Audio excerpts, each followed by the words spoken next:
Abandonado naman ang bitak-bitak na gusali ng Laguna University sa Santa Cruz.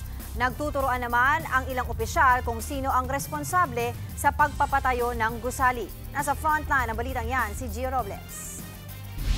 Idineklarang hindi ligtas gamitin ang 4 na palapag na gusali ng Laguna University sa Santa Cruz, Laguna.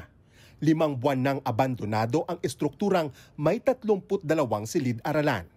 Tad-tad na rin ito ng mga bitak. Kasi isipin mo nagsiswing, walang earthquake. At yung mga crack niya, hindi vertical eh. Paputol yung mga poste. Talagang delikado. Inilipat na sa kalapit na gusali ang halos 1,500 estudyanteng dating gumagamit ng gusali. Yung lumabas yung ang engineering, stop using it, parang ang hirap na problema noon, no? Yan ang pinaka-main building and all of a sudden ay biglang hindi mo pwedeng gamitin. Nakipag-ugnayan ang provincial government sa kontratista matapos ang paunang investigasyon nito.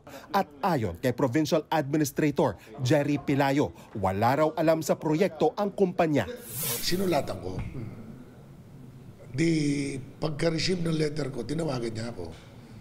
Galit na galit. Yung contractor, hindi niya alam na ginamit ang pangalan. Wala siyang paintulot na gamitin yung lisensya niya. So, peking lisensya yung ginamit ng contractor na ito? Pinake ang pirma niya. Sa mga dokumentong nakuha ng News 5, nagsimula ang proyekto noong December 2012 sa ilalim ng nooy gobernador na si George E.R. Ejercito. Dapat ay natapos ito noong December 2013 pero inabot na ito ng August 2017 sa ilalim ng administrasyon ni nooy Governor Ramil Hernandez. Kaya mula sa 68.6 million pesos, lumobo sa 70.2 million pesos ang gasto sa gusali. Giit ni Ejercito, wala siyang pananagutan. Bagamat totoong sa termino niya nagsimula ang proyekto, pero sa pamumuno na raw ni Hernandez ang aktwal na pagpapatupad ng komplisyon nito. Patunay nga raw dyan ang pangalan ni Hernandez na nakatatak sa gusali. Ipinatupad lang niya ang natitirang bahagi ng proyekto. Very clear. Yung finishing ng building sa akin, but yung structural ng building sa dating administrasyon na pinalitan ko. Bakit ko raw pinabayaran? Of course, in-honor ko yung contract ng previous administration. And based doon sa report na ginawa ng engineering nung nakaraang administration at yung report nung nakaraang administration, lahat yun ay kumpleto.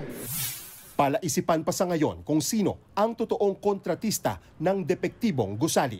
Magkaiba ang bersyon ng dalawang dating gobernador. Si Ejercito, si Hernandez ang tinuturo. Si Hernandez naman, si Ejercito ang sinisisi. Sa huli, ang tanong, sino ang tunay na may pananagutan? Nagbabalita mula sa frontline. Gio Robles, News 5. Mga kapatid, Angela Lagunsad Castro po para sa komprehensibo at makabuluhang balitaan at talakayan. Mag-follow at subscribe na sa social media pages ng News 5.